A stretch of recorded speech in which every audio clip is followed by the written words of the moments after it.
Welcome, everybody, to the Altitude Show. I am your host, Dave Brinker, and today I have a great friend of mine on, and I've been excited to do this because it's one of my favorite podcasts, Mr. Brian Call, the Gritty Bowman. Welcome.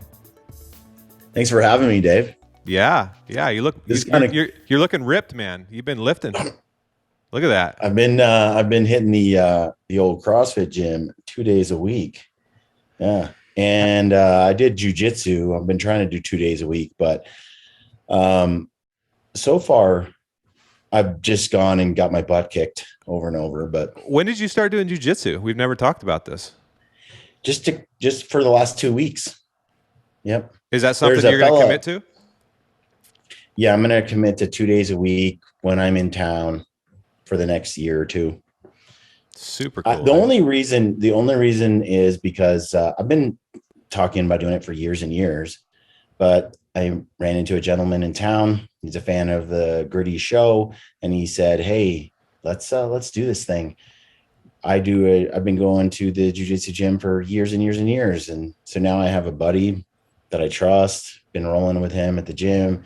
He's introduced me to people in the community, and I figure, everyone should be able to handle themselves a little bit. So it's also good exercise, but I do feel I need to understand how to use a firearm, self-defense, concealed weapon, and then, a little bit of, if you don't want to use lethal force, you need to have some skills in not using lethal force. So I've been hearing Jocko and Rogan talk about it for years, so it's just time to get it done.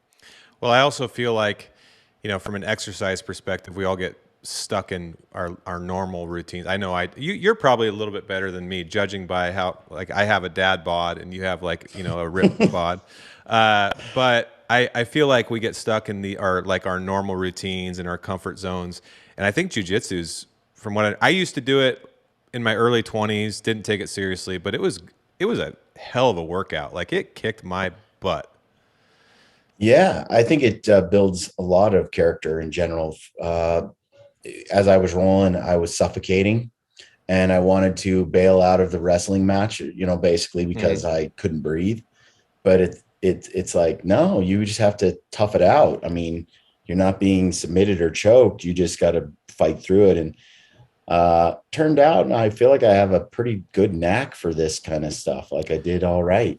So my only concern with it, and I'd love to hear your thoughts on it. I mean, obviously you're new to it, but I don't want to hurt my body because I like hunting too much. So I'm always worried I'm going to, be too competitive, take it a little too seriously, get hurt, and then I'm, blow an ACL or whatever, and I'm out for the season. I think that's a very valid concern. I would say, I started CrossFit, I think I was about 36 years old, 37 in that time. And I've been doing it pretty regularly with the lifting and the all around exercise. And I've always been very careful when I go to the gym. I don't try to be a hero or win any, like, I just go and I do my thing, stay in my lane. I feel like I've built a foundation of fitness that really prevents me from being injured.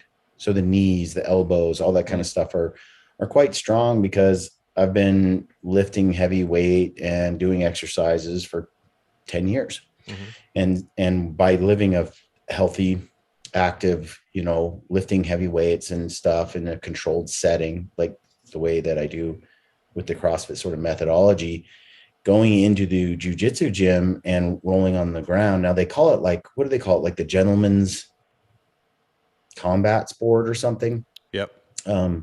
Because it is a fairly gentle, there's no punching and striking and hitting, and you can flip someone to the ground or something, but in general, you're kind of rolling around and trying to either twist their leg or their arm or choke them out, submit them in some way where you've just restrained them. They can't do anything, like it's over. Mm-hmm. And so as long as you're with someone responsible and is trustworthy, I feel like it's a very, very safe form of exercise, as is proven to me by guys like Jocko and Rogan, who have been doing it for years and years and years and years. And they're not spring chickens, especially Joe, and he does it multiple days a week, and he, his body is doing great. In fact, I've heard that a lot of old people, old guys, are doing jujitsu well into their late stages in life, and it's very gentle on the body. So you just have to make sure someone who's not some like white belt or blue belt, like evil, tyrannical monster gets a hold of you trying to like just hurt you. And that's why I was very careful about getting started in the gym here. I think is very, very full of a lot of really nice guys that are very concerned about not hurting you. I feel like it's a great way to build self-confidence too. I mean, most likely you're never actually going to get to use it in real life, but it is nice to know that you have the option to defend yourself confidently if you were ever in an altercation. Especially, I know it's crazy, but with all this crazy stuff going on over in Europe right now, you do start thinking about self-defense and provisions, and like, I don't mean to sound like a doomsdayer, but you do think about these things. Yeah, I feel like as provider and protector of my home, that I have a duty to be able to defend my wife and children and my family, both in the way of firearms and in the way of physical combat. It doesn't, and the thing about, I've also noticed, being at the gym like that, it's humbling because I can outweigh a guy by 75 pounds, and we can be rolling on that mat and I can really physically overwhelm him for a few minutes, and he can't really get me locked down. Even a girl can't really lock me down until I start to get tired.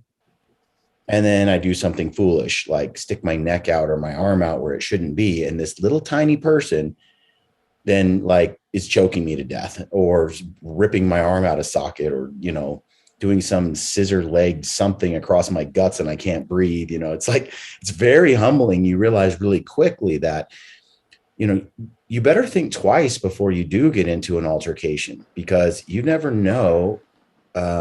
It just goes to show that someone with some basic levels of experience are going to beat you. They're going to beat you in an altercation. So it makes you just realize what combat really entails. And it's not as easy as some people think, it's like Tyson says, everybody has a plan until they get punched in the face. It's like you go into a fight and you think, well, I'm a bigger guy than this guy. And so you get yourself into some trouble where that guy has, he wrecks you because you didn't respect what you don't know. And so, but for me, it's more of a process. Ryan Mickler from the Order of Man podcast. Yeah. Ryan's been a friend of mine since he started the podcast, and I followed his journey. He started doing jujitsu because he went to one of Jocko's seminars and basically heard Jocko say, you have a responsibility to learn to handle yourself and as a man, and it gives you confidence and all these other things. So he started going and he sucked forever. It seemed like. He said he just went to the gym and got beat by everybody, and for a year, 2 years, and now he pops his head up 3 years later or so, just a couple of days a week, and he's a formidable person when it comes to this sort of thing on the mat and then in his real life. And so it's like anything, slow, consistent effort is what wins in the long run. You're starting this podcast. It's this slow, but yet consistent. Consistency wins everything. Isn't that crazy? You got the tortoise in the hare, right? I mean, it's just classic. Yeah, no, it's so true. And I was just talking to somebody on here the other day where I've kind of figured out fitness wise for me, the way that I can stay the most physically healthy is through sustainability of whatever I'm doing. If it's cardio and weights and whatever, if I get into jujitsu, none of it matters unless I can consistently do it sustainably over a long period of time. And the trap I always run into is like I get super duper into something from an exercise perspective, maybe it's running. Like 2 summers ago, I remember I got super into running. I was running 3-4 miles a day, but then once a week I would do a long run. Mhm. And then one day I woke up, I'm like, I'm going to do a half marathon today. And I did a half marathon, but I hurt my back really bad because I have a bad lower back.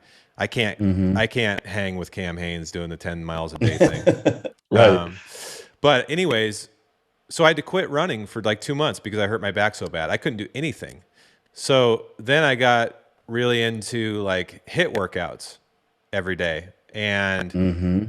box jumping and all these different things. And then I hurt my back doing that. But it wasn't necessarily the programs that did it, is what I learned. Is what did it was I jumped in too fast, too quick, and I burn out and I hurt my body. Therefore, it didn't make any bit of difference at all because I got in good shape for 2 months, and then which is about the time it takes to get you in shape anyway. And then I had to Right. quit.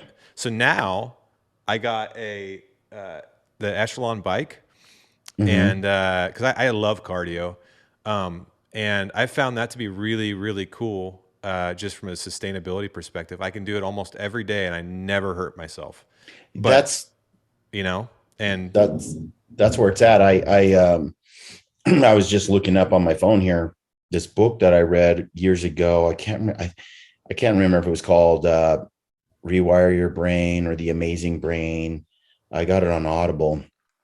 To look it up sometime. But basically, um, it changed my life in one sense, because in the book they talked about people who suffer from strokes. They get a stroke, the whole left side of their body, let's say, just quits working, and they have people who both experience, let's say, a case scenario where you have two individuals, two men who both suffer a stroke, almost identical strokes, same results. They can't, one whole side of their body doesn't work. Fast forward 5 or 7 years, and one stroke victim is almost fully functioning, and the other stroke victim still can't even, is still almost like they were on day one. mhm. And they're trying to figure out, okay, well, what was the difference? What caused one person to have a more complete recovery than the next, when all other conditions were basically the same in terms of the physical impairments and the accident that happened and all of that? And it boiled down to something that kind of blew my mind, where they said, well, the progress of a stroke victim being able to move, there's a process where this part of the brain has died. Basically, it didn't get oxygen, it got a blood block, it dies, and the part of the brain that was able to move like this whole side of the body, it's gone. But the brain is big, and the brain has a lot of capacity to grow and to expand. And so what happens is, when a person with a stroke like is working really hard to try to get, like, just, let's say they are able to move their finger just like this, that's the only thing they're able to do. Like, with all their power, they can barely move that finger. So for 2 or 3 months, their exercise every day is just barely moving a finger. Well, 6 months later, they can move their whole finger like this. Mm. A year later, they can move like a little bit of the rest of their fingers. That's with hard work every day. Mhm. And then all of a sudden, there's this steep recovery where, once they're able to sort of move more fingers, all of a sudden they're able to move their arm, and they start to be able to restore function. Well, what happens during that time is the brain is rewiring to another part of the brain. All the functions this part used to do, it's like, well, that part's dead. It finds a place in the brain to record how to do that and to regrow that ability. Mhm. The problem is, people want results. And when you can only do this for 6 months, you think it will never make a difference. I mean, I work hard every day, month after month after month, and I can still only do this. This is stupid. I need to stop. This won't help. I'll never get anywhere. Then you have people that are like, I don't care how long it takes. I'm gonna keep fighting this thing. And all of a sudden, over time, those people who never quit, who fought hard, they end up restoring a lot of functionality. And it really came down to, putting in the work over a consistent period of time for a long time, despite the fact that there are no results. When I started the podcast with Gritty Bowman early on, I was like, okay, I'm just going to do a couple episodes a week for a couple years. And then I'll peek my head up and I'll look around and see if there's something there. But I'm not going to bother at month 3, month 6, month 12, a year and a half, even looking at what the results are, because this is a consistent, I need to be consistent over a long period of time and have faith that it will turn out regardless of what the numbers tell me, independent of the numbers. It's sort of like that with, a recovering stroke victim. They're just, it's like, I'm going to keep doing this on faith that someday it will pay off, even though right now it feels like there's no results. It's very easy for us to get excited when we see results and to stay on track. What's hard is when you're not getting results. And I feel like jujitsu is one of those things where I go to the gym, I hammer it out day after day after day. I'm not going to like my results. I'm going to feel like for a year or 2 years, like this isn't doing anything. I still suck. Everybody half my weight can still kick my butt. And then all of a sudden in year 3 or 4, you're like, wait a minute, I've built something here.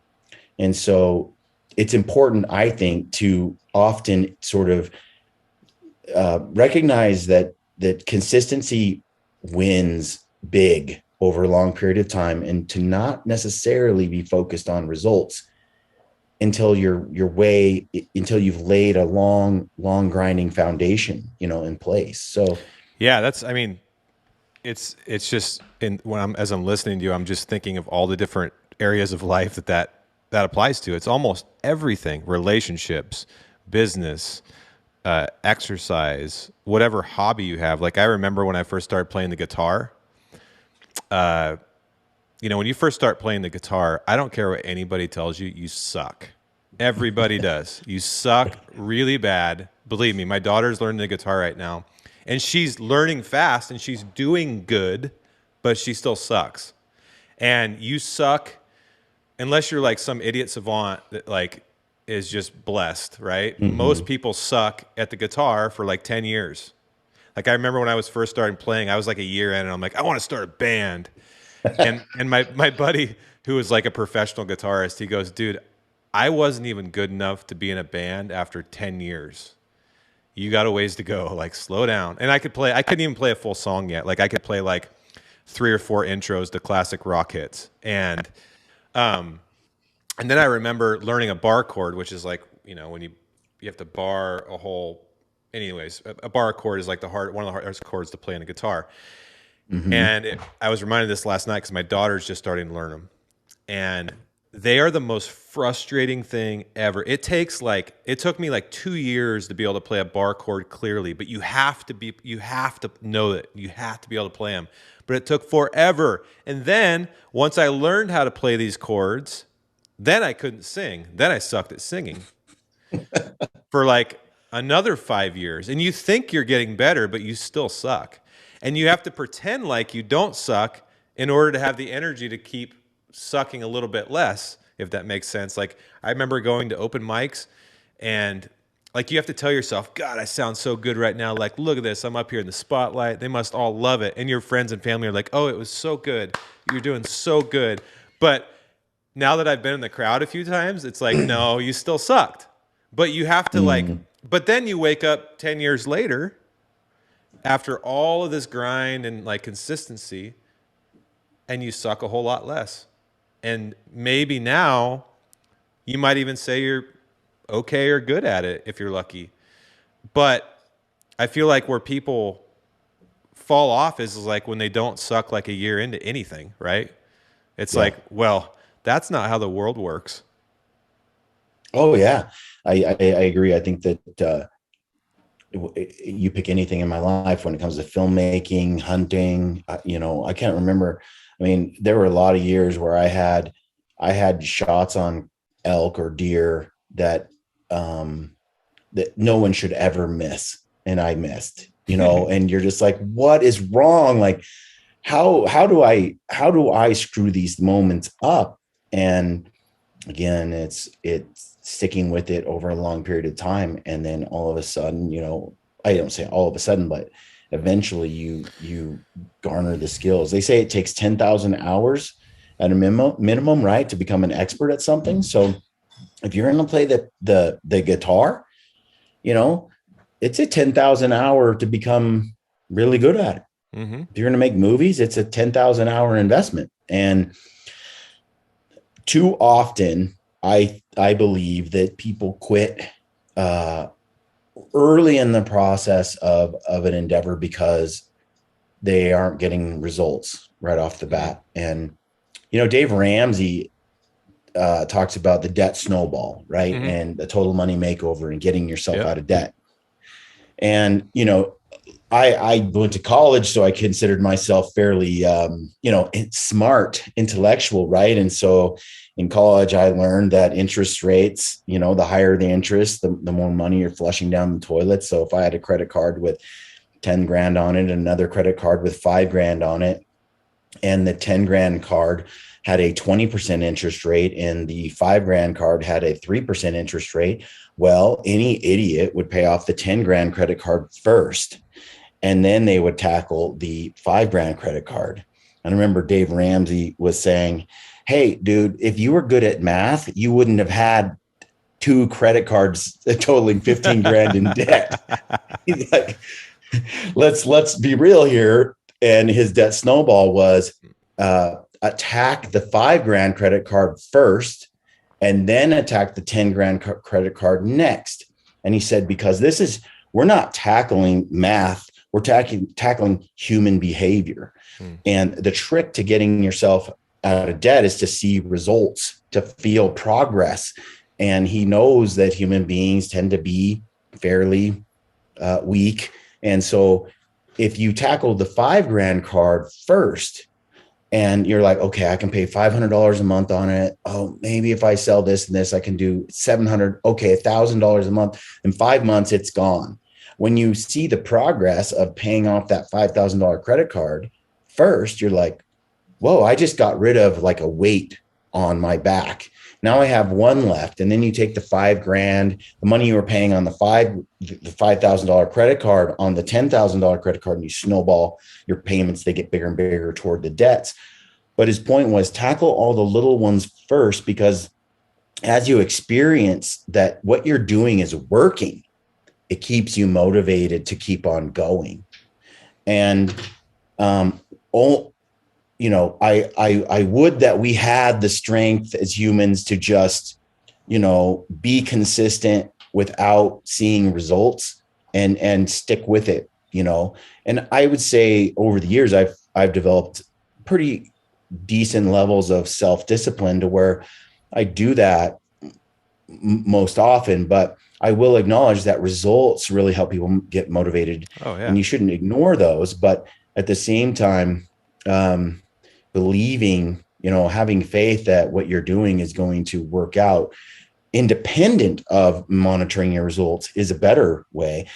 You look at people who are trying to lose weight and get into shape.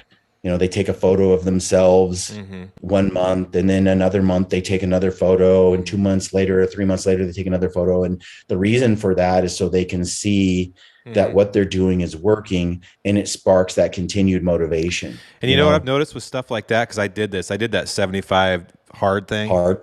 Mm-hmm. And I'm not overweight. Well, actually, technically, I was overweight according to the stupid, what do they call it? The chart. The BMI. Yeah. Or it's like, you are obese. And it's like, I weigh 175 pounds. Like, I'm not. Yeah, I'm obese too, because if your muscle mass is well, like at a certain they level, don't take account for that, right? But I did that 75 hard, and you're supposed to take a picture every week. And what I noticed was, it's a weird psychological experience, is the pictures didn't change that much, but my mind thought they did. Like, kept making myself believe that, God, you look good. Like, but I figured out it was because I felt better. Therefore, I felt better about myself. And then at the end, I went back and looked through the pictures. I'm like, I mean, they changed it a little bit, but it wasn't like, I would never post like, here was the beginning and here was the end, because people would be like, there wasn't that much of a change. But my mind, I'm like, damn, you look good. God, you're sexy. Yeah. Which again goes back to that mental game you're playing. I think if you can incorporate results into your motivating, your I'd say your workflow for whatever it is you're trying to accomplish. That will help you stay on task. Like for me, I know when I'm making a film and I produce, like, let's say I'm going to launch a 6-part film series here starting Sunday. I've got about 3 episodes knocked out. That means I got 3 more to go. So I'm going to go ahead and launch the series now. And then while these other ones are going, I'm still working on the next parts. Well, when I throw it out there and 50 or 100,000 people watch a film and they're engaged and they say, I really liked this and I liked that and this was cool. And I see the appreciation for the work I'm creating and sort of my art, my adventure sharing with the public. It makes me then want to also do another podcast about it and really share this idea and put more social photos up. And it motivates me to be far more engaged because of the feedback that I get. And that's absolutely encouraging. It's like when you do a podcast and you drop it and you get 1,000 people that say, Dave, that was awesome, or that changed my life or something. Mm-hmm. And you're just like, whoa, I got to keep doing this. This is meaningful. This is, I see progress. What's hard is when nobody says a word month after month, week after week, and you get 100 people that download your show and you're like, am I wasting my time? Am I? And I think that you have to believe that a year or 2 years or 3 years from now, that something of import will be there, and to get through those times, because not everything, especially in the podcast space, right?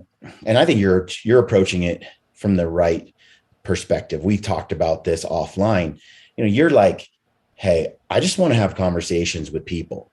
If it evolves into something bigger, so be it. But I just want to have inspiring, interesting conversations, educational, intellectual conversations with people where, that's the end. That's if you get that, then you got what you wanted out of it. That's the purpose and meaning behind it, which takes you through the uncomfortable part of not I call it the gray area of like, why is no one saying anything? Not getting. I thought you're supposed to get 100,000 downloads the first week when you launch a podcast. It's like, if you look at Ryan Mickler actually posts about it quite a bit. Like he'll post his trajectory over the last 7 years or 8 years, and when he posts that, it makes me think about something Gary Vee said on Instagram one time. But he said, everybody's looking for, like, if you were a basketball team, you would never expect to win a game 100-0. When you win a game, it's like 101 to 87 or 92. So basically what he's saying is like, as long as your wins add up to more than your losses long term, you're winning. You won. And when Mickler posts these line graphs of like, here's when I started the podcast 7 years ago or whenever it was, and here I am today, you'll see it kind of does this, but the actual average is constant. It's a slope. It's like a sustainable and constant slope up. And now, he posted the other day that he was in the top 25 in the world, which is pretty impressive, really impressive. But the point of it is, and I think he said this, was I made a promise to myself that I was going to put out whatever the frequency was. I can't remember if it was 2 a week or 1 a week or whatever it was. And I've never wavered from that. And I've always just kept my head down. And now that I'm looking back, like you said, I'm like coming up to look back. It's like, whoa, this is pretty cool. But excuse me. But if he would have been doing that on day 3 and month 2, and I'm sure he was to some extent. We're all humans. We all look at the leaderboard, but as long as you can keep that long-term mind, but even more important, as long as you have a bigger purpose into something that you're doing that takes you through those times of suck. Like, I know I'm not great at this yet, but my goal is to be a 10 handicap golfer, and I suck, but I'm going to enjoy this process, and I'm not going to be as good as the golf pro at the clubhouse, and I'm not going to be as good as my buddy, but someday I'm going to be a 10 handicap, and I'm going to be satisfied when I am, and I'm going to get better every time I go out. Absolutely. I look at Mickler as well, and I wanted to I wanted to make film. I did the podcast thing and it did really well. But I got kind of, it wasn't as meaningful to me, or as it didn't satisfy I think the creative side of me the same way that film and storytelling does through film. And that's really where I tried to start, but realized that was a little hard to turn into and monetize the way I wanted. And I realized that film and podcast would go really well together. And so I shifted a lot of focus into filmmaking over the years. And I really love that. It's what I want to do. But I look at Mickler, and, he'll be the first to tell you, somewhat like Cameron Hanes as well. Like, I've never been like the best at a certain thing. Cam's not exactly built like the long distance runners that are out there, but he's like, the thing that they both did was they just didn't quit. Mm-hmm. They just grind and grind and grind and grind, and they're consistent. And that is like, we keep going back to this, it's the tortoise and the hare.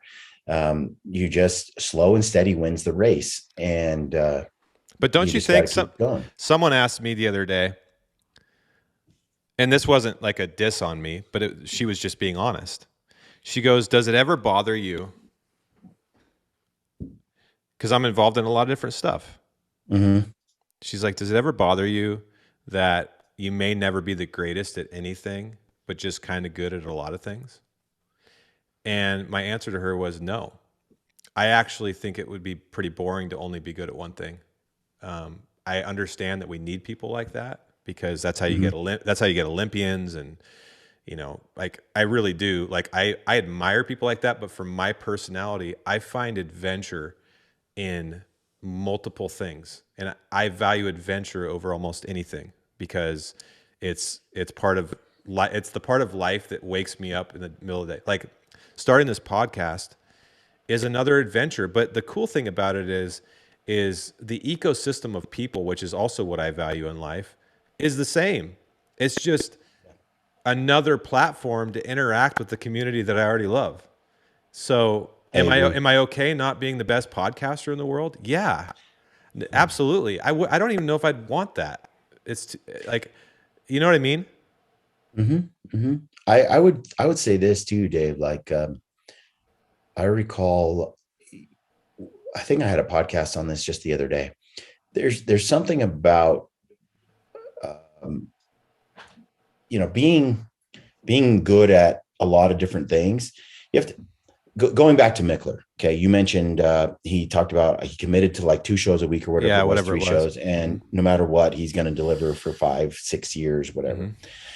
That comes at a cost, a steep cost. Like, it takes time, energy, effort, work. Right. And sometimes I don't begrudge anyone who decides, yeah, that's not for me. Like, I'm not interested. That's not the life I want. Mm-hmm. And so often people will look at something like what I've done with Gritty, and they'll say, I want to make hunt films too. I want to be paid to go out and do hunting and podcast in the hunting space. That I want to do this. But what they don't see is the work that goes into doing what I've done, the years of sacrifice and so forth, and the struggles, the ups and the downs.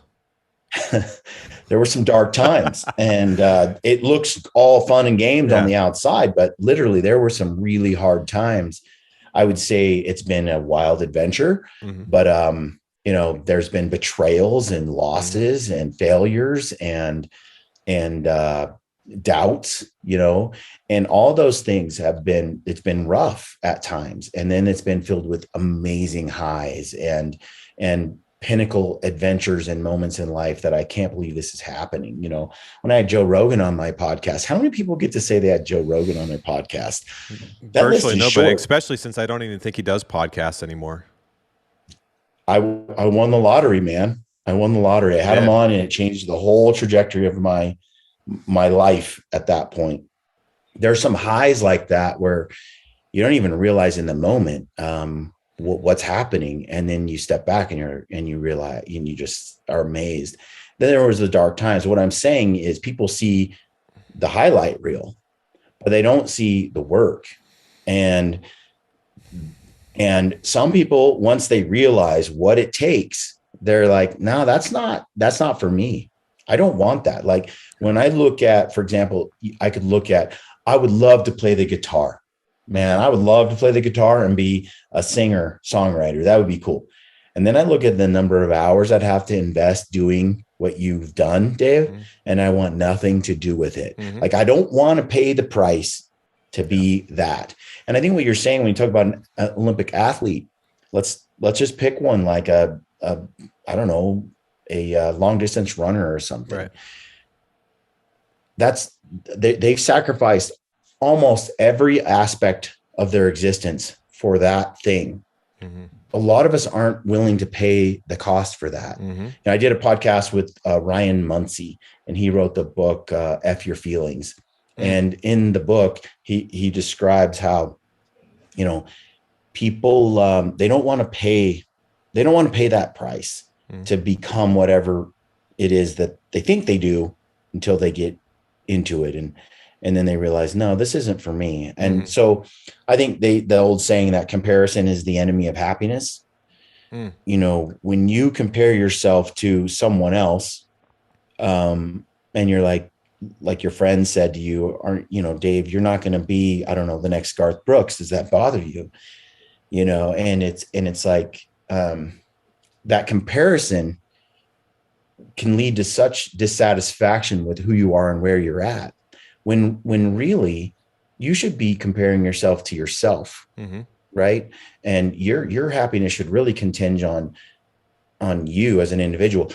It doesn't behoove me to try to be Adam Foss behind the camera and to be, produce films like Donnie Vincent and, to run every day and lift weights like Cameron Haynes, and then, do a cool podcast like Jocko Willink. Like that's great, but they all have that's all them. That's who they are. I'm me. It's better for me to be me, to embrace who I am, create content and pursue my style, my way, and then compare myself to myself. I still take notes from everybody, but I don't feel dissatisfied with who I am based on the performance of other people. Because I know in my head, like do you know how much time it takes to run 16 miles per day? Oh my God. Yeah. Cam does it in the morning and then he does it in the afternoon. I'm like, okay, that's those hours I would rather spend doing something else. Yeah. And it adds up. People might look at me and go, I don't want to spend 100 days in the field, 150 days in the field hunting. Like I like to hunt, but that's ridiculous. And so I think, comparison is the enemy of happiness. You really. One thing I've realized from talking about people too, and this is something I think as I've gotten older, I've kind of realized it more and more. And I think it's the truth, which is everybody thinks of themselves as boring. Like they don't think they're interesting. But the funny reality is almost everybody's interesting. And if they would embrace themselves more in whatever they're doing and just be totally unapologetic about who they are, and realize that there's only one of them in the universe, and there's only one of them that's ever existed in the universe and will ever exist in the universe, the value of that is so much greater than trying to compare yourself to somebody else and make yourself like them. I've told the story a million times, and probably it'll come off a couple hundred times in this podcast, but I don't care because I think it's important. I got a 1.87 in high school. I was a total failure of a student. And it wasn't because I was stupid. I wasn't smart, but I wasn't stupid. I just didn't go and I didn't care. I drank way too much alcohol. My priorities were totally screwed up until I was 25. I lived with my parents until I was 25. And when I met my wife, my life changed. And then when I got hired at Sitka, my life changed again. But once I realized the whole reason I got hired at Sitka was not because of any level of intelligence I had. The only reason I got hired at Sitka from Jason Hairston, which changed my life and my trajectory of my life forever, and I'm forever thankful for it, was because I, as an individual, grew up in a family that hunting was the center of the passion and the ethos of who we were. I grew up in the woods with a Red Ryder BB gun and a longbow. Mhm. And that is authentically who I am beyond intelligence and everything else. That's what I did. And that passion harnessed into an outlet like Sitka allowed me to be successful because I was just going to figure it out because this was the coolest company I'm ever going to get to work for. Right. And once I realized I was never going to be a banker or a lawyer or whatever else, these doctor, like I'm just like, no, I'm David Brinker, and like this is what I got, and I either need to embrace it and take this opportunity, or try to lie to myself and be like what the textbooks say I should be like. The moment I did that, and then I still learn it all the time.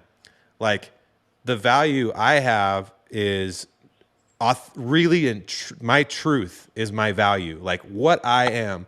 And then once you realize that and then forget about what everybody else is doing, whatever their opinions are, and harness it and figure out a way to build upon it, that's when you live a happy life. And that's when you actually start being successful, with meaning you're happy with what you're doing. Does that make sense?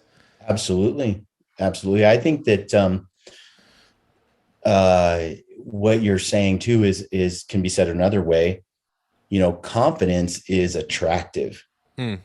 and there's no shortcut to true confidence, to honest confidence. And that confidence is, you know, being happy with who you are. Hmm. And to me, you can't cheat it, right? If you're confident in your ability to go out and harvest an animal with a bow and arrow, if you're confident in going into the mountains in 10 degrees and finding a big buck at the top of the mountains in of 2 feet of snow, like if you're confident in doing an interview with a big name individual that is, that you can pull off this conversation and really extract value out of it, like all of those things, when you're genuinely confident that, I'm not talking about faking it till you make it.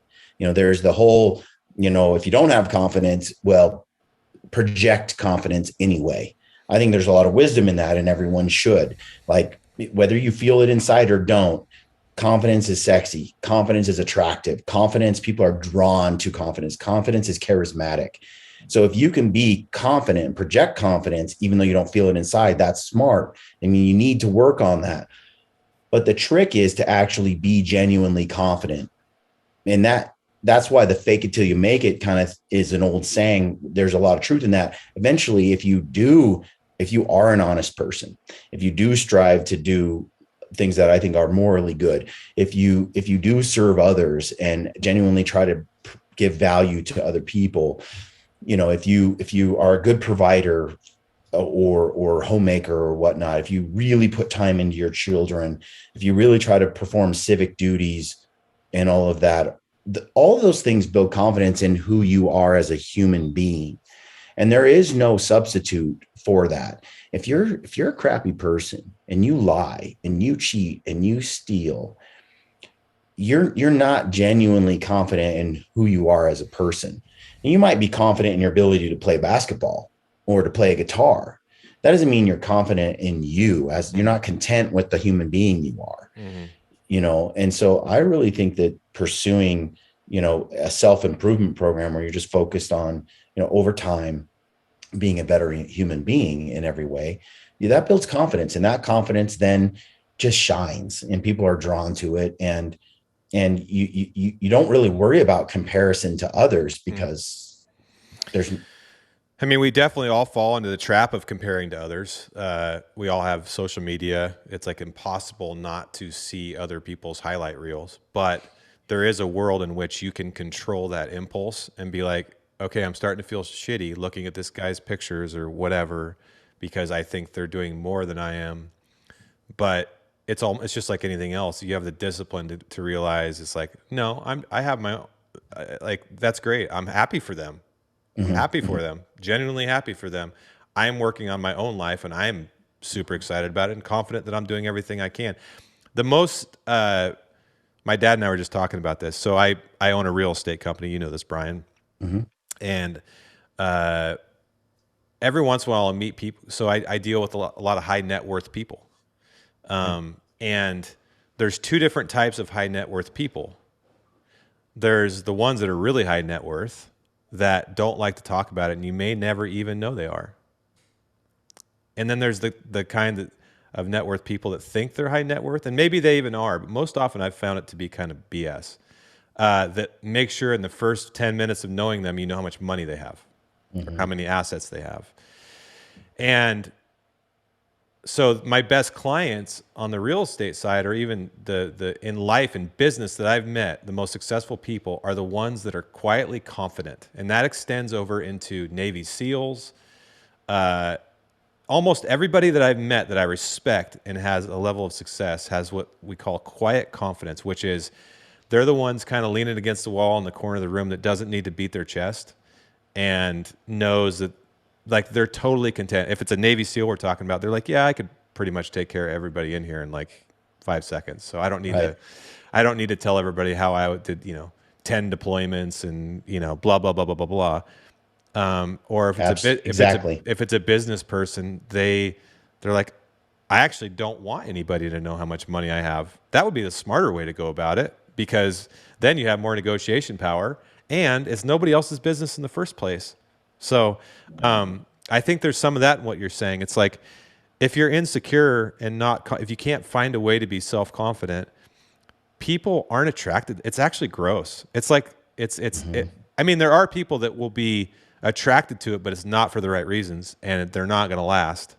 Like, if you think about the best relationships in your life, I don't know how you are, Brian, but like, still some of my best friends are the ones that I've known my whole life that don't care what I did, do, or how much I have or don't have.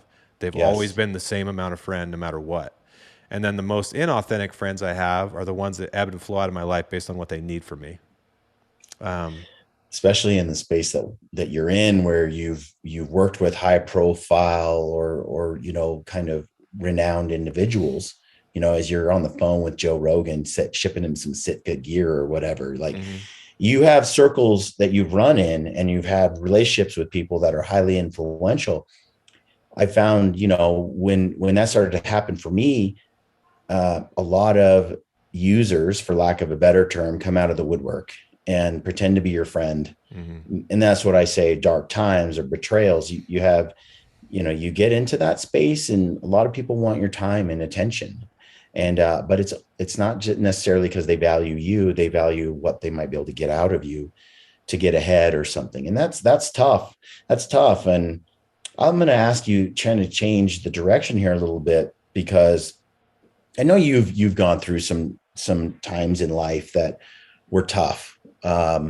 Like myself, where you had a lot of individuals tearing you down, right? Or you've had these moments where those people that you thought were a friend or thought were loyal turned out to not be at all. As soon as the storm hits, they ran for cover. They didn't ride it out with you at all. They weren't your ride or die type of people. They were fair weather friends.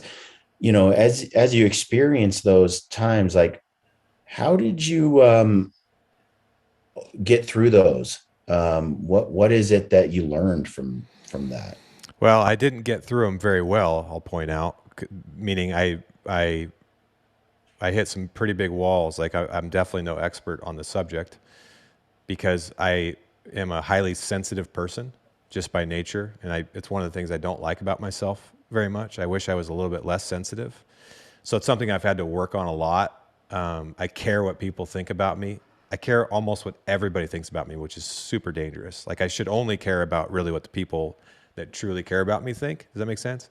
Yeah. But by nature of my job at Sitka, for those of you who don't know, I was the marketing director at Sitka for quite a while. And part of being a marketing director of like a growing brand, especially in the outdoor space, is you build a ton of relationships. Like, you have to manage way more relationships than you're capable as a human of managing, right?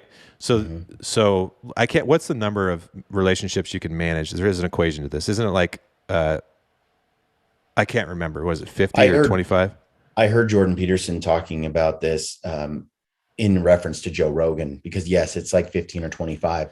And yet Rogan has, I mean, think of all the people he's interviewed and Oh the my God. connections in the, like in our human past, it would be impossible because you would just know the people kind of in your tribe or your little circle and a few people here or there, and you'd have these relationships. In the modern world today, the number of people I know of and have met and shook their hands and have a working relationship with is not humanly natural. It's just not. And it's a byproduct of the modern world for sure. Yeah. So when knowing that, here I am managing several hundred relationships, not counting actual work relationships that I got to manage, right? Or family or whatever else. So, and then in that mix of relationships in any industry at that level, there's going to be a high level of narcissism amongst those humans, because to perform at a high level in any industry, whether you're in surfing or hunting or whatever, it attracts alphas, alpha males and females. And with alphas, sometimes can come narcissism, or a lot of times it will, in my opinion. So what happens is you have this huge group of people and relationships that you're trying to balance along with having a normal life and normal relationships, new kids, and also trying to grow your career. And Outdoor Class is the new source of premium outdoor education from trusted and knowledgeable experts. For hunters committed to improving their skills, Outdoor Class is the only subscription-based e-learning platform that provides unlimited access to video lessons from the world's most respected experts. Learn from industry leaders like Corey Jacobson, Randy Newberg, Remy Warren, and other experts across all the topics that affect you as a hunter. Make sure to follow Outdoor Class Official on Instagram, Facebook, and YouTube, and take your game to the next level by going to outdoorclass.com. You can use code ALTITUDE at checkout for 20% off. That is ALTITUDE at checkout for 20% off at outdoorclass.com. And then you almost have to put a level of trust in a lot of people that you really should not trust. And I'm not trying to be, gloom and doom here, but the reality is there's no way you can actually trust 400 people. Trust is earned, right? So anyways, to answer your question is inevitably when you have that many relationships, there's going to be betrayal. There's going to be loss, and there's going to be people that use you and abuse you. And as I've gotten older, I've learned how to deal with that and manage it. But there was times when it was like rock bottom, especially when people betray you that you personally helped a lot and out of good faith. And you realize that they betrayed you like in the grossest way possible. And I'm not going to go into stories or anything, but Sure. when that happens, you have two choices. You can like let it ruin you for a period of time, or you can try to learn from it and be like, okay. My dad always says this because I work with my dad a lot, and I try to go into his past and learn from his greatest mistakes. And he was telling me the story of the other day about this guy he did a deal with, and out of good faith, and this guy, if this deal went through, this guy was going to pay him a lot of money. And my dad helped the deal go through, and the guy's like, "Oh, sorry, I'm not paying you anything." Oof. And it was a lot of money. Yeah. And so my dad sued him. And anyways, long story short, this guy had way more resources than my dad. And so he drug this trial out forever and just pumped money. And it came down to the final day of court. And it basically ended up being a wash, long story short. Like, my dad got his attorney fees paid back, but he never actually got his money. And he walked up to this guy at the end, and the guy said, "Sorry, man, it wasn't anything personal." And my dad's like, "Now I know the game. So now I know how you play. So if I ever play with you again, I know that game and I know how to play." So he always tells me, once you figure out how people play, just know it. And if you decide to play with them, but you know the rules before you go into it. So now it's on you. Yeah. So what my point being, what I was saying is like the real lesson I learned is there's no way you can avoid it. Especially when you have as many relationships as you and I do by nature of the business that we do. I mean, it's kind of a relationship business, right? Right. So it's going to happen. So when it does happen, it's like you just take note. It's like, well, I'm not doing business with that individual anymore. And I don't hate them. I don't wish them ill, but I choose to completely disassociate with them. And I don't really care if I ever see their face again. And that's the only way that I can say it. Like, that's the only way that I can move past it. But then I also come to a point after a period of time where it's like the wounds have healed, and I'm like, if I saw them, I could probably have a beer with them and be totally fine. And I'm not going to like I said, I don't wish them. I don't have enough years left in my life to spend precious moments with people that do that. So if I find out you're like that, it's over. I have plenty of people like you, Brian, or like real friends that I would much rather spend my time with. Well, in that book, Green Lights by Matthew McConaughey, I really enjoyed the book. And he talks about Hollywood being like kind of, being in media content creation business in the hunting space, is like a sliver of a version of what Hollywood is, Right. And he talks about one of the chapters is, don't take it personally. Like one of the chapters is something to the effect of nothing is personal. And what he realized was that's an industry where they use you up and spit you out. People will be your best friend while you're on the top of the charts and the hottest thing going. Everybody wants to hang out with you, and you're invited to every single party. And then all of a sudden you put a couple movies out and they're not great. And all of a sudden no one's returning your calls and they avoid you, and you're the nerd in the group and stuff. And then all of a sudden you achieve some more and you have some hit film and now everybody's calling you and you're your best. And that kind of describes my ups and downs as well. And what I learned, like what Matthew McConaughey says, is don't be offended when you get betrayed and stabbed in the back and dropped and used and abused and kicked around and stomped on. Like, that is the game itself, sad as it is.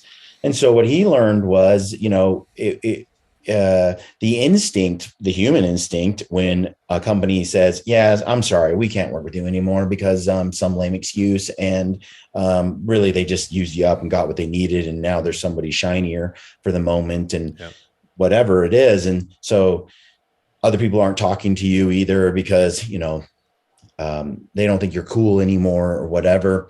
And then a year and a half later, 2 years later, they're coming up to you like, I've missed you. And you're at the Total Archery Challenge and they're like holding your hand and like, we need to shoot. And Matthew McConaughey is like, you just ride that wave. You don't get offended. The mistake that too many people make is they're like, I ain't talking to you. You weren't ride or die. You're fake. That didn't really, he's like, that didn't really help at all. Like, so almost he kind of realized it's a game. I read that book too. I by the way, it's a great, easy read. Like that book is fantastic. And it's such a cool or a real human way to approach the level of fame he has. Like, and how he's handled it and how he still maintains like really actual real friendships and family. And anyways, but to your point, yes, that's what I'm trying to say, but you said it better. It's like, you realize, okay, so you have like, there's an element of fakeness to it, David. Yeah, it's a game. It's a game. And so I show up and I'm like, hey, it's cool. And we completely ignore the fact that guy snubbed you for 2 years. Right. Totally. And he's like, hey, we should talk and we should do something together. Why don't we sign this contract and do this big deal and all that? And it's like, that's just the space we're in. And it's almost like if you watch politics closely, like all these people, just their whole life and their whole thing is tearing each other apart constantly. And then they all get in a room together and they're like hugging and shaking hands. And I'm like, dude, I just watched you on CNN. Like, call this guy a Nazi. Yeah. Like, and that's where I think it's important, like, to realize this isn't personal. These people didn't really know me deep down, I'm not like their brother or their son. I'm not their cousin. I'm not their best friend since high school, right? They don't really know you when they were your best friend or pretended to be. And when they drop you and then they pick you up again, it's not an assault on who I am personally. It's really just, it kind of more or less, in my opinion, shows who they really are. And then, like what you said, it doesn't really help me to harbor resentment over it or anything like that. I just let it ride. I'm like, yeah, you just file it away and be like, it's okay, part of the game. Yep. It's part of the game. But I do what you do, which is I identify, like Jordan Peterson says in 12 Rules for Life, surround yourself with people that are genuinely excited for your success. Yes. And that is a remarkable way to look at it, because when I achieve something, let's say I shoot an animal on the mountain that's just like people covet and are like, wow, or I get to go somewhere in the world and do a hunt that a lot of guys could never afford to do, some moose hunt with Dustin Rowe or a sheep hunt like you, right? And with Dustin and all of us, and it's like people can look at that and be resentful on what you've done. And really they should be like, I am so happy that opportunity came to you and that you got to do that. And they don't look at your success as a reflection on their failure. Right.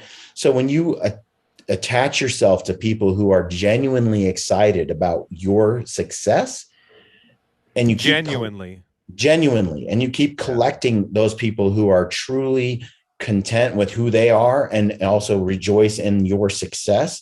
When I tell you about some success I have had, I know that when I talk to you, that you are genuinely going to be like, I'm genuinely thrilled for you. And I don't feel you don't feel any sort of resentment, jealousy, or disappointment in yourself as a result of what I have done. Like, you're independent of that. And that's powerful. And pretty soon you start to collect people like that. And I have kind of learned over the years who's like that and who isn't. And the people who are that say, oh, congrats, and then undermine you behind your back, you just stay away from those people. You don't do business with those people. You slowly build. And I would say over the years, I've surrounded myself with people who are genuinely stoked when I succeed.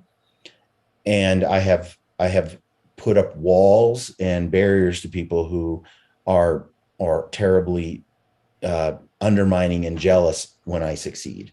And the other in his second book, he wrote, one of the rules for life was, be careful who you share success with. Like who you tell, hey, guess what? This big thing just happened to me. What do you think? Be careful who you share that with. It kind of goes hand in hand with what we've been discussing, like surround yourself by people who are genuinely excited for you. When you go and tell somebody, hey, I just made this great deal, or I just got this opportunity, and you tell that person, some people, they're like, oh, well, why did they pick you? And don't you think you're not really qualified for this? And they start to like undermine you. It's instead of being excited for you, they pretend, they couch it in that category of, well, I'm just concerned for you. They're not concerned. They want to tear you down. They want to rain on your parade. There's just a terrible human like monster that kind of peers. And I have catch myself, especially in years in the past, where someone would come to me, a contemporary, a peer, someone at my level that I feel like, and they've done something, and I'm like, why did you get that opportunity? Yeah. And the ugly head of envy and jealousy rears, you rear the head of that ugly thing. And that book, Ego is the Enemy.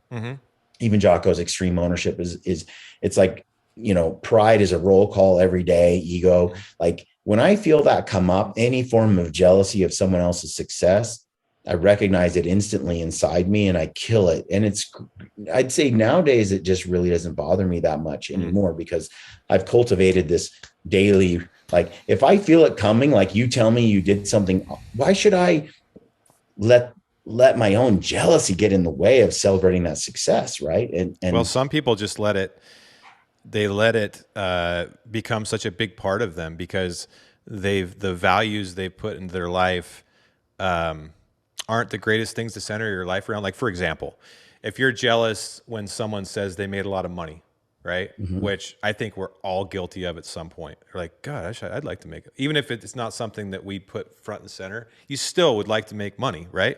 So someone says, yeah, man, I got really rich, you know, and you feel jealous. It's like, it's natural, but it's also like, maybe you should examine what you value in life because money is one part of it, but maybe they're rich and miserable or in a terrible marriage or in an awful job, or they have, you know, there's all kinds, like the money is like a part of the pie that you're looking at. And that's great that they got rich and you're jealous for that, but maybe you should take note of the great things that you have in your life, which normally there are, that you can't see, you can't compare directly apples to apples is what I'm saying. Right. The other thing I would say is the worst kind of relationships to manage that I've struggled with the most are people that I truly love and I actually really, really like them, but they don't root for you. It's really hard to, and it's not, and my wife and I were just talking about this. It's not malicious. It's maybe not even purposeful. It's unconscious, but it's just the way they're wired. And those are hard relationships to have. I think, Dave, if you don't make a conscious effort to combat ego Yeah. and pride, like if you're not, and ironically, a lot of religious people kind of think about it often because it's part of what you hear at church and so forth. I found a lot of people who are not particularly religious, they sometimes, it doesn't occur to them that what ego and pride really could be, and that it's a stumbling block. And if you're, and Ryan Holiday, who's not particularly religious, he says the same thing in his book, Ego is the Enemy, where he's like, you know, part of combating ego, you know, he says ego is the thing that robs you from having a true and honest connection to the world around you. And it's like a warm blanket of protection that you wrap around yourself, where you say, well, they're only successful because they sold out. And if I was willing to do this, then I could have also been successful too. And they make excuses for it's all about themselves at the end of the day. And it often, like you said, it's subconscious, because if you don't actively combat it, that's why in the book, he said, it's a daily roll call. Ego and pride is a daily roll call, meaning that you might have a grasp on it today. That doesn't mean you have a grasp on it tomorrow. It's every day. Every day you're confronted by someone's success or someone's Instagram post or something. And you have to actively and proactively and on an hourly, minute by minute, daily basis, combat it. Otherwise, you'll slip into those thought patterns where you do, like what you said, there's someone you really care about, you really like them, but they cannot help themselves because they don't even know they do it. And they don't quite know how to attack it. And they have that bad self-thought, and they tell you to your face, we really love, oh, that's awesome. And then they sit down with their three buddies and they tear you down, and they're just like, no, I still love him, but you know, Dave's, but man, I mean, come on. Yeah. And they knock you down. And it's like, anytime you catch yourself doing that with anyone, that's your red flag. It's like, whoa. What am I doing here? Now there's a big difference though. And this is sometimes hard to figure out. Sometimes their critiques are worth listening to. And I think when they hurt the most, and it's easy to be like, well, they're just talking crap, you know, they're not right. It's like, maybe you're right, but also maybe it just hurt you because you know it's true.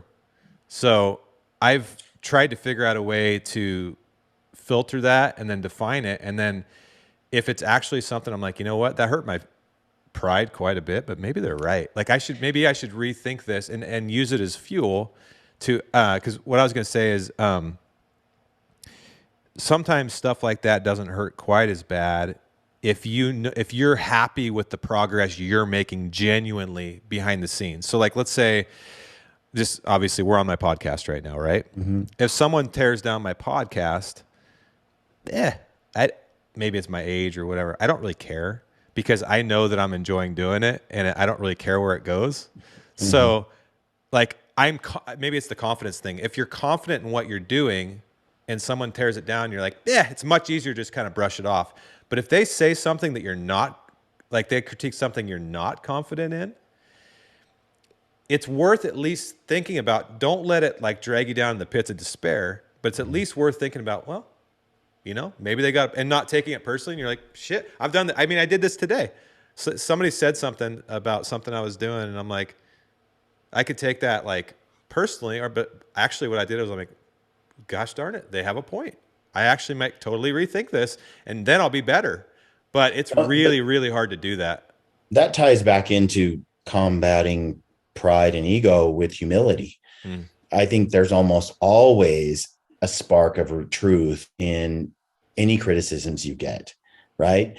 The motivation behind the person delivering it could be really dark and negative. Doesn't mean it's not true. Doesn't mean they're not hitting the nail on the head when it's when they're talking about you.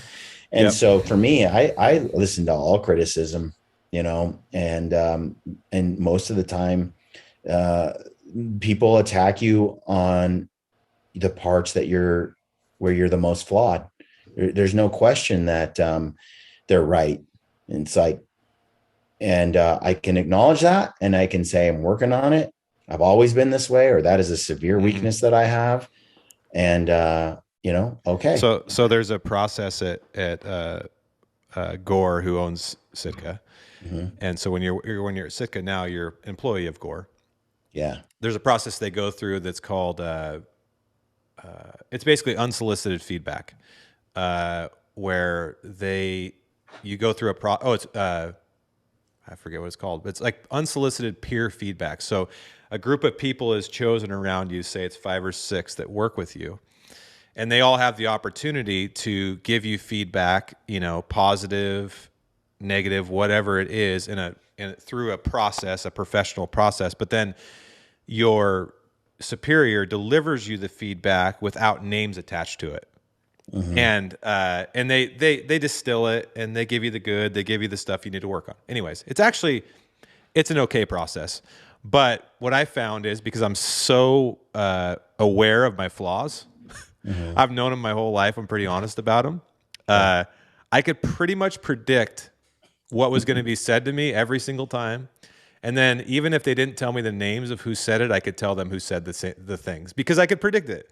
It's not, and I think, it's not fun. Like, I don't like my flaws. I sometimes I wish I didn't have them, but it also is, you're going to have some flaws, so you can shuffle the deck again. Maybe the next flaws you get, if you shuffle the deck again, you wouldn't like even worse. So my point is like, it almost became like something that I kind of giggled about. Like, it's like, oh, so today you're going to tell me I'm unorganized and that I hunt too much, and I could just go down the list, right? Right. People think that I XYZ ABC. Is that what you're going to tell me? Yeah, that's pretty much what I was going to tell you. Did Joe Blow say that, and Dan Smith say that? And well, I can't tell you that. Well, it's like, okay, I know they did. But it wasn't that I was just brushing it off, but it was like, maybe I became comfortable, and I feel like I have to be comfortable with my flaws to be successful. That's why you need to hire people that are better than you, especially in your flawed areas. I know you're you're country music and stuff, and I love country music, but I also like rap, and I like NF. And in one of his songs, he says something like, the haters are saying something about him, and he's like, you don't think I know that about me? Yeah. Like, I know that, like, I know I suck at this, like, I know these things about me. Yeah. It's like, this isn't like you're revealing something new. With something original. Yeah. Like, yeah. My wife literally tells me these things every day. She reminds me, I forgot to take the garbage out. Oh, I'm disorganized. Gosh, light bulb moment. Like I'm an airhead. One of the things that I've learned though is a couple of things, like setting goals, like finding purpose. Human beings need purpose. They need goals. And if you're combating depression or you're really struggling with some, not being happy with where you are in life, the reality is very few people actually set meaningful goals and then work on them. And people, there's some like 20% set goals and then like 7% actually work on them. So of humanity. So that a lot of people are just like walking around, whatever, no plans, no deep goals, right? Maybe a couple goals here and there in certain hour. But when you set a goal like, okay, this podcast, or I'm going to do jujitsu for a couple of years now and see where it takes me after, a while. I'm going to get better at archery. I'm going to become, better communicator, whatever it is, you set these goals. I want to make this amount of money by this year in my life. I want to invest over here. I'm going to get out of debt. Whatever it is, you set your goals to succeed in life. When you're striving and executing and working on those goals and you see progress incrementally over long periods of time, there's a confidence that comes from that in who you are. And then when you get that criticism from the Gore Sitka crowd saying, hey, you suck at this, this, and this, you're like, okay, you could take some of that, make a goal and start executing and working on it. It's sort of the journey and the fact that, you're working on things that is like that healing balm that kind of allows you some grace with yourself, with the fact that you're a flawed person and you always will be, but you're executing on goals that you find are meaningful and you're doing the best you can.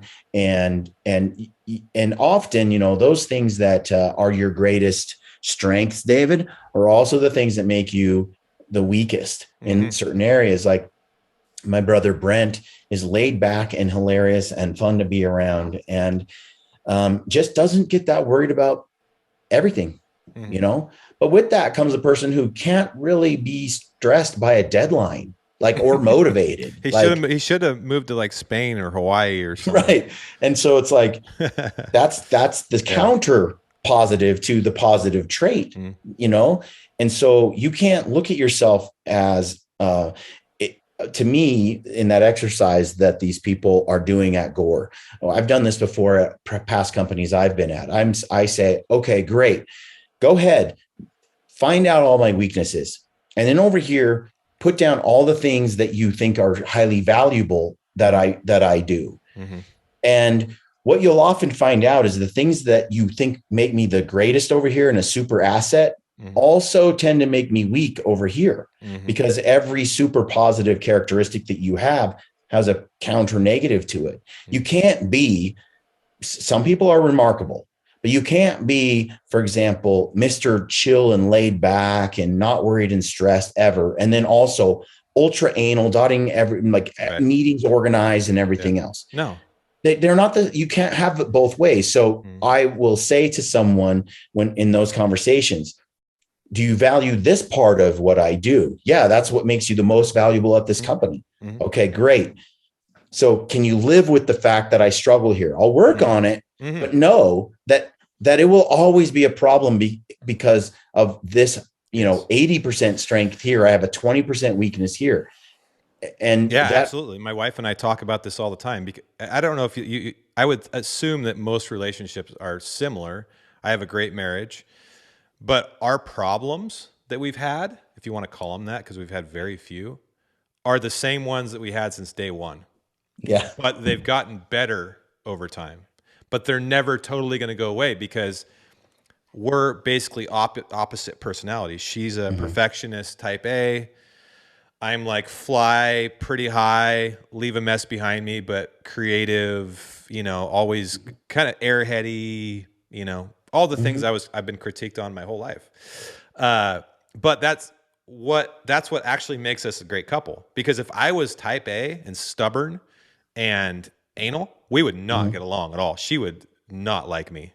Right. And it goes both ways. But the point is, so when we get into a debate or an argument, it's like, okay, because we're going to end up at the core, we're going to end up at the same places. Like, and this is still a thing, and this is still a thing. It's like, but have I improved? Have I shown improvement? Because I don't want to be trying to sound like I'm making an excuse that your flaws are your flaws and they never should get better. That's not true. They should get better, but they're always going to be your flaw. I don't think that there's a way to get rid of like the big flaws. There's ways to improve them so much that they're not as noticeable. Yeah. But to your point, Brian, I actually think that guys like Gary Vee have it right, which is, why should I give a shit about your flaws? I want to know what you're really good at, and I'm going to multiply that. Like if you're a really good creative, I am not going to make you an accountant. Absolutely. I'm going to put you in the creative department, and you can't touch a damn spreadsheet, okay? Don't even look at them. Stop. Draw things. You know, come up with ideas. That is so valuable. Yeah. Yeah. But you often don't see people or managers, tap into that. Another one that comes to mind was Tim Ferriss in the 4-Hour Work Week. He mentioned the Pareto distribution, I think is what it's called. Maybe I'm getting that mixed up, but he was saying 80% of like what he's good at, gets him 20% of what he's good at gets him like 80% of his return, something like that. And so if you think about it, like you could spend, here's another example. The gist was this, that if you focused on yourself, and let's say you're horrible at organization, Dave, and that's just not your strength. True. And so then you started to put you'd have to put 80% of your effort into overcoming that 20% of your weakness. Make sense? And so that means you're going to consume a lot of energy and effort to improve just this little sliver of what's wrong with you. Yes. Or you have this, you could put 20% of effort into improving that 80% of what you kick butt at. And so he's like, be careful with, tackling your faults. Be careful with that, because it may turn out that it's kind of way too much effort for the reward. And you'd be much better off just enhancing what you're really good at already, and then having someone else like take care of that other stuff. Same thing with customers. He said 80% of your customers generate, or he said 20% of your customers, like you got 80-20. 80% of them are easy and generate most of your income. 20% of them are a nightmare, and they consume 80% of your time. Yeah.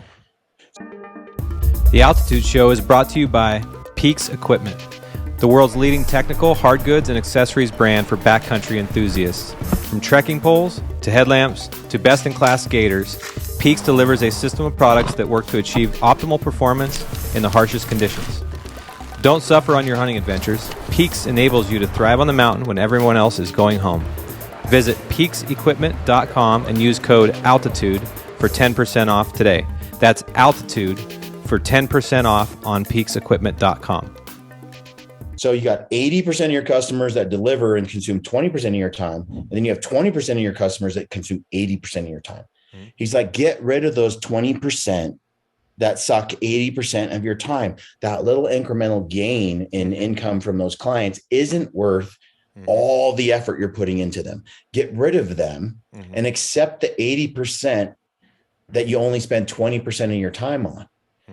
And so you can go through your clients, let's say, that are consuming almost all your time. And he's like, go through them and dump them. Dump them. Take less income, dump them. Get rid of those people that are your biggest time suck, your biggest stress, the biggest waste of energy. Even if they pay you a lot, get rid of them. And then move on to focusing on people who really, and clients and customers who are simple, take almost no effort, and generate most of that income. And you'll start to find that all of a sudden your schedule is 80% freer, and you only had a 20% loss in revenue. I wish I was smart and I thought of things like that. Well, I started to do that. And that's when I started to work on Gritty part-time. I was able to get rid of some things in my life and in my office space that were taking up all my time. Yep. Oh my gosh, I was so much more efficient, but we don't realize what the pain points are. We don't stop to go, oh, I could. It's the same thing with sponsors and people who help with the Gritty Show, right? They come along and they might generate 10% of my income for the year, but they take up 80% of my time, and they're calling me and they're not happy with what I've done. And they're like, what about this? And what about that? Dave, I'm king of dumping. I'm king of dumping people because I'm like, I love you. You have a great product. Goodbye. If you cause too much stress in my life or you get involved too much, you're done. I don't need your money. I don't need your money or your support enough. So companies that and partners and individuals who are really, really high maintenance, I politely push them out of my life and to move on without them, because wouldn't life be so much better? Your whole life. Wouldn't life be so much better for all of us if we did that, like really disciplined in doing that? And it's almost like this mindset of just understand your flaws, improve them, but don't ever expect them to go away completely, and double down on your strengths and be confident in that and be open about it. Yeah. Sometimes I think Jordan Peterson mentions he's like some 70% of his clinical practice was helping people eliminate family members from their life. No way. Really? Because the toxicity of a parent-child relationship or brother, sibling, or whatever that has developed over time and causes all this manipulation and stress. And what people don't realize is how much that's holding them back. And sometimes the best thing in life is to actually find a way to like remove those people from you and have healthy boundaries, not to become codependent on those. And that was a remarkable number, because I'm like, wow. And it's because it's not possible to have a healthy relationship at the enmeshed way that it is. It has to be severed. And it's so difficult for people to cut people from their life. Cutting people from your life is a gift. It is a skill that is worth every penny. It doesn't mean that you don't love them, you don't send them cards at Christmas, and you don't stay somewhat attached, but putting boundaries between people in your life that have traditionally, it could be a mother and it could be a father, thankfully not at my home, but I know people who struggle with that. Cutting them out of your life, and not recognizing those toxic relationships. Yeah, Peterson was saying it's like a huge part of what he did. It felt like sometimes that was a lot of his counseling. Interesting. Yeah. No, I mean, I was doing the math the other day. I'm sure you do the similar stuff, Brian. I'm 41, which isn't old. I know that, but it's also not young. And I started counting the summers I have left with my kids. I started counting the years I have left with my parents. I started counting how many years I have left to actually create things, right? And do work that I'm proud of. And I think about this stuff a lot. And if you start doing that, it actually brings a lot of relief in terms of what we're talking about right now, because you'll be like, you know what? Like, for example, yesterday I was thinking, I just had Will Primos on here, and he turned 70 yesterday. And I remember when Will Primos was my age, and putting out like the first hunting videos, right? Oh, And that's so cool. And I was thinking, in 29 years, I'll be 70. And 29 years is not that long from now. Like, it's like, I don't even remember when I was 29 years old. That's how long ago that was. Do you know what I mean? So, and then I start thinking about if my time is so finite and my amount of years, and that's if I live that long. I mean, something tragic could happen today, right? Yeah. Hopefully not. But the point is like, you start thinking about stuff like that, it really brings into perspective how much time you want to give to people. And my wife and I were listening to a book, and I can't remember what it was called because honestly, it wasn't that great of a book. We stopped listening to it together. But the first part of it about it was, her whole point was, you trade time for money. Like, everything you do to make money, you have to trade time for. So like, when you're thinking about what you want to do for a living, if you actually do the math on it and you're like, okay, if I'm going to do this until I retire, it's this many minutes, this many hours, this many days I'm trading. And then you can add up your salary over the course of that time. You can be like, am I willing to trade this much time for this much money? And she said, if you start doing that and you break it down to the hour, you know what your time is worth. Then you'll be more easily, you can more easily choose what you actually want to use your time for. It doesn't mean it's not just to your job. It's to like everything. My time is worth this. So if I'm going to give it to this human, I better actually like being around them, because I could be doing something that's more valuable for my family. So when and here I am, this like state of like, okay, 29 years, I'll be 70. In 9 years, I'll be 50. And I'd like to be pretty free to do whatever I want by 50, 55.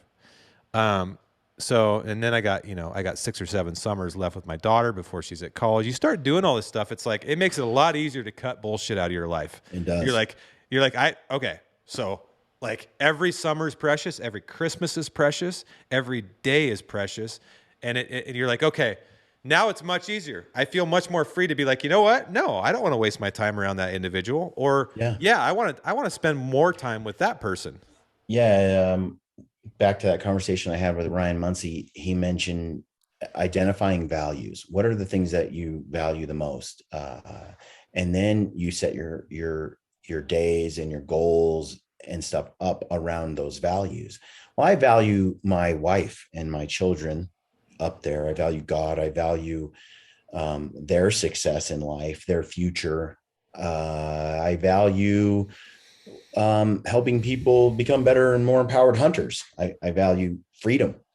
And I value First and Second Amendment. And, there's things that I can identify as that I value. And then when I start doing goals or paying attention to what I'm doing with my time, I realize that what I'm spending all my time on and energy on isn't aligned with those values. So if my kids are most important to me, and I pulled my kids out of public school and started homeschooling them in September, because I saw how things were going through the public school system. I saw they had cell phones too, limited. They didn't have social, but they were still texting and they were still doing things on phones that I found disturbing. I saw the road that they were going down. I didn't like the people that they were becoming. And I have teenage girls, and I'm looking at the time I'm spending on podcasting and filming and hunting and building a brand and providing money for the family. And it was real easy for me to realize real quick that that I was not putting the time into my children. If that's the thing I value among the most in my life, then there are certain resources and allocations of my energy and time, like you just said, that have to be directed there and carved out and put there. And then when my activities align with my values, that's when I'm the happiest. Because I realized, Dave, no amount of success with Gritty, no amount of success with my podcast and films and everything else, or no amount of the number of people who come to me that say you positively affected me and changed my life would be enough to compensate for my daughters circling the drain, becoming addicts, going down a road that breaks my heart. Like, it wouldn't work. At that point, I'm like, things got to change. And this is where my time and energy come first. Like you said, cutting out the bullshit. And then this is where my time and energy comes second, because my goals now align with my values. And if you don't identify those things that are the most important, and if you don't put those values together, then you don't put the energy where it's supposed to be. And you wake up 10, 20 years from where you're at, and you have regrets about how you lived your life. So a lot of hunters are going to listen to this, obviously. You're a guy that spends 100 to 150 days in the field now. Is that pretty accurate? Mm-hmm. A year, which is crazy because, most hunters on average, 5, 10, 15 days maybe. How do you, even those guys that are only doing 10 days or 2 weeks and they work all year, even just trying to balance that with family's hard, right? And I was talking with somebody else on here the other day. That's why I wrote that song Altitude. excuse me, it talks about the friction between having to have that adventure in your life in the outdoors, with the complexity of you make a living from it, but also managing a family. And I know it's not a perfect line to walk, and I'm sure you don't have it figured out, but I know you work hard on it based on conversations we've had, and you value it a lot. So what advice could you give somebody that's struggling with the same thing? One thing, I have no faith in the public school system anymore in the entire United States. People are intimidated by public schools, and teaching at home instead of the public school. I think what you have to realize right now is public school, especially if you're my age, it's not what it was when we were kids. They're not really teaching my kids math or spelling or writing or history or humanities. They're teaching my kids gender theory and CRT and critical race. And they're teaching them all this sort of activist type ideas instead of just teaching them stuff. And so it's not that hard for me or as a parent to compete with what the school's providing. That's number one. Like, don't be intimidated by the fact that if you do bring your kids home and you start homeschooling them to some extent, that you're going to fail them. I think the opposite is true. Back to the number of hours you spend with your children. If they're the most important thing to you, like mine are, that means they need to be around me a lot. When they were in public school, they weren't. Now they are. Like, I see them all day long from morning till dark. Like, they're around me often. So what do they get? They get my influence. They get my values. People become like the 5 people they hang out with the most, as the old saying goes. Well, who do they spend time with? My parents live next door or here with us. My wife and myself, the friends across the street that we adore, that are awesome people too. They're spending time with people that are winners and that live good lives. And that's who they're around, not other people. They were spending 10, 12 hours a day with people I didn't even know, with values I don't value, and with victim narratives being pounded into their heads. So, going back to me, I said, I want my kids home more. And that's where homeschool really fit the bill. And we have the ability, because Suzanne's home, and the kids start school at 9 and they're done by 11 or 12. And then they have the whole day to be creative and to do things and spend time, whatever it is they want to do, which they're usually engaged in some productive activity. They don't have phones. They don't have internet anymore. They don't have any access to tech. I didn't have it when I was a kid. And I think it's actually healthier for children and young people not to have it at all. They will catch up just fine, when they're 18, 19 and they're older. I think that giving them those things early is premature, and it actually undermines it's like throwing someone to the wolves. It's throwing them into a pool of sharks. They don't have the defenses to handle the onslaught of what's out there today. When they are stronger and they can swim really well, or when they can, stand there and fight off a wolf, that's when I want them to be confronted by the wolves. So there's a proper time and place for those kids to get that.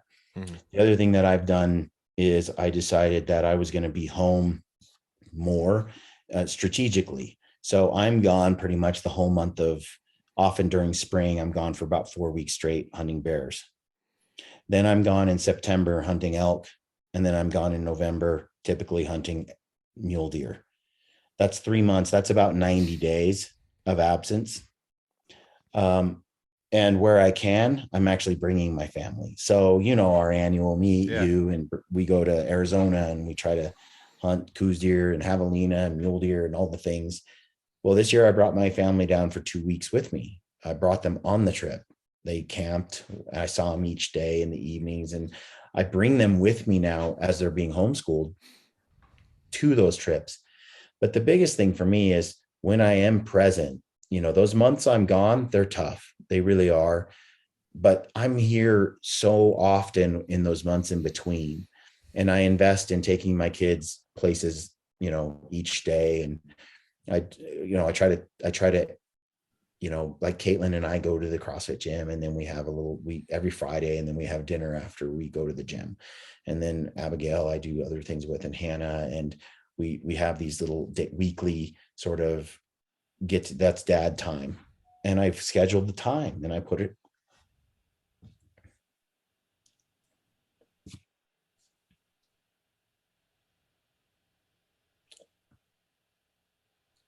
I've scheduled the time, and I put it into my kids. And I've seen like a huge change since September, when this whole thing started, where I saw that, the trajectory of my family wasn't going where it needed to be. And I was gone too much. That's the bottom line. I was, gone for, I didn't plan my times away very well. And so it just seemed like I was perpetually gone. And then when I was home, I was working too many hours. And it was just, again, if I value my family and my children, my wife, then you got to put time into what you value. That meant sacrificing. If I make less money, if I have fewer opportunities, then, but it's sort of like Tim Ferriss in the 4-Hour Workweek. What I found was, when I planned this time with my family, and I planned, a deliberate lifestyle that put me with them on a regular basis, all of a sudden I was more productive at the office, and more doors seemed to open. And I don't feel like I've actually really lost footing in my career goals. So I think you can have both. They're not mutually exclusive, but you have Yeah, it almost seems like I have another friend who's a very successful entrepreneur. I won't mention his name just because he's a pretty private guy, but he owns a pretty big company in the hunting industry, but he also works another job where he has to travel. And but he's gone for 10 days, home for 10 days, gone for 10 days, home for 10 days. And I asked him one time, like, dude, how does your wife deal with that? Like, at the time I was working 8-10 hour days at Sitka, and he's like, dude, I bet you I'm home more than you are. Yes. And I'm like, what do you mean by that? You're gone 10 days, every 10 days. He's like, yeah, but when I'm home, I'm home. Yep. Lampers and I are the same like that. Yeah. And so I think that's the difference between the first part of what you said was you used to be gone all the time and then also gone when you're home. Yes. Now what you're making an effort at doing, your course correction was, okay, I have to be gone. It's my job, and that's what fuels me partially. But when I'm home, I have to be more present. And I also, because of the school situations we have, I will have more time around my kids because we took them out of public school and they're homeschooled. So they're here. So if I get a break from editing a film, I'm going to go out and take my daughter out to lunch or go play basketball or whatever, Yep. And I'm blessed because I have the same opportunity. Like yesterday, because I am my boss, that comes with negatives too. Don't get any ideas. There's no one to blame anything on besides yourself. But my point is like I was able to pull up work yesterday at like noon, took my son to the doctor, and then I took him out to lunch. And I have no one calling me, where are you? You're missing this meeting. You're doing this. It's like that's the benefit of kind of doing what we do, but it's also very hard because I'm like, gosh, I should be being productive right now. I should be doing so. Because, like I said, if you own your own stuff, every minute that you waste is like something could be slipping. There's no one looking after it for you. It's true, but keep this in mind as well, that my recreation is I don't crave. I want to sit down and watch this Amazon show, and or see a football game. Because when you do something you love, they say you never work a day in your life, right? So for me, it's like, what did I do on my free time on the last 4 nights in a row? I sat down by myself and made some film and edited this thing and colored this thing and was like playing around. That's what I want to do with my recreational time. My just me time is actually do more work. And I think so I actually get a lot more done because of that on what I like to do, because on my career, I guess, or on my job, because it's also my hobby and my interest. So the risk is that, you end up allocating so much to that you have no time for anything else. Mm-hmm. But the truth is, unplugging and doing all those other things with the family, and then still, you know, I don't feel the pinch like I thought I would as I reallocated. And look, 90 days, 100 days in the field is kind of what's on the schedule this year and was last year. That's a far cry from 150 days or 170 days. Like, I've done years where I put in way more time. So cutting it down to 90 days and then trying to be really efficient with the rest of my time at home. I mean, that's a whole nother month and a half that I'm home that I wasn't in the past. Right. And when you're home, you're present, or at least And you that's, work. At that's, least I you think, work on being present. that's the thing. I think for me now, I've scheduled in like, if without a plan, you're not going to do it. Like, I know on Fridays I do this, on Tuesdays I do this, and in the mornings I do this with all of them. Mm-hmm. And you just do it. And that premeditated planning, execution, consistency over a long period of time, right? It's just a little bit every week, every day that I dedicate to them, a little sliver over a long period of time, Dave. That's going to add up to huge benefits.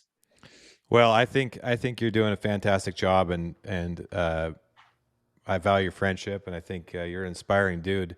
Where can people find all the things? So Brian, there's a formal entry that you guys all heard into the show about Brian, but Brian is a creative talent that we've had the opportunity to work together for. When did I first call you? In 2017. But he's making some amazing films. He's still pumping out podcasts. He's living the dream. 90 Days in the Field with Stealthy Hunter, Ryan Lampers, who's coming on the show next week. Sometime I would love to. I'd love to have you back on, and I want to dive more into that side, because you guys have adventures that you've experienced that most people will never experience. And I think from that perspective, you are a rich man. And I think that's something to be noted. But anyways, That's a whole nother episode, folks. How can people find all your stuff? Well, if they want to view some of those adventures, like New Zealand's Southern Alps in the snow, nearly falling off 500-foot cliffs, trying to get Brian's stupid car, things like that, mule deer hunts, bear hunts in grizzly country, all that stuff, you can find it on the Brian Call Gritty YouTube channel. You can find it on Apple, iTunes, and Spotify. Anywhere you can find the audio version of the podcast, it's out there. Anywhere you find your podcast, it's just Gritty. And you can find me on Instagram at Brian Call, Brian_Call, BRIAN_Call. And follow us everywhere. We're trying to put out a movie every Sunday for about 5 or 6 weeks at a time. We'll take a break for a month or so, and then we drop more. Our goal is this year to produce 25 to 30 shows. There's 52 weeks in a year, Dave. So that's going to be about double the production I've ever done before in this year. So I think I'm gonna do it too. And then there's another way they can support, right? Don't you have the other thing? Yeah. For people who are real big fans, we have a Gritty, a stealthy community. It's at gritty.locals.com. If you go over there for $7 a month, you can become a supporter of the show and basically get access to a whole bunch of bonus film content and film series that have only gone out there. I don't know, there's probably 10 shows out there that are not on our other channels that's exclusive to that community. And then we do live streams frequently over there on that channel where you interact directly with people. It's a really cool community. Dave, we're trying to get away from all the censorship between YouTube and iTunes, and we have more frank conversations over there. We publish podcasts and film over there that I wouldn't publish on my main channel. The next time we kill a wolf, I'm just going to put it over there. It's not worth all the drama on your typical YouTube channel. You're just in danger of censorship Yeah. and being shut down. And so we needed an alternative place to build a community. And it's like a private Facebook group. This community gets on there, people who have basically left Facebook, left Instagram, who just want to be around a lot of cool, like-minded fellows. We have a great community. People post, ask questions. It's just growing. Little by little, it's growing. And it's one of my favorite places to hang out and share content and engage. And I'm going to tell you, Dave, it's a substantial income coming from this community where I'm paid directly from people who like the show that pay $7 a month. And it has really freed me up to hire 2 new employees. It's made me, I listen to others, podcasters and other maybe more conservative show hosts that have gone the subscription route. And I really feel like this has been a major boon to my brand. And it's something that I'm really grateful. I'm really grateful to those fans that have just stepped up on their own. Freedom. I think about this a lot, obviously, too. Freedom of speech and creative freedom for any of those entrepreneurs out there listening. It's something, if you're building a business or an idea or an endeavor, it's really hard to protect it, but it's so important. Like, your vision is, and your brand is all you have at the end of the day. And it's really easy money's very attractive, especially easy money. Like, we're all human, but that's a whole nother conversation too, Brian. There's like 2 fronts there. One is, you might do something you wouldn't normally do because you desperately need the income to feed your family, right? I don't want to ever be in that position to be compromised. So by creating a diverse income source, I have some that is this, some from here, some from here, some from here. You spread your risk. I spread the risk. So if I don't ever get strong armed, I do exactly how I want it to be. And the other part is the mainstream channels can just turn off your iTunes account and your YouTube account tomorrow. Right. So putting your content on places like Rumble and Spotify and alternative places, or building a community on a private platform like locals.com. It's the smart thing to do nowadays, especially if you're just a creative type and you create content that you share with the world. I want it to be as clean as possible, and having direct support has been awesome. So you can find us over there at the Gritty Stealthy community at gritty.locals.com. Well, appreciate you, buddy. It's been great. And let's do this again soon. Appreciate it, man. Same to you, Dave.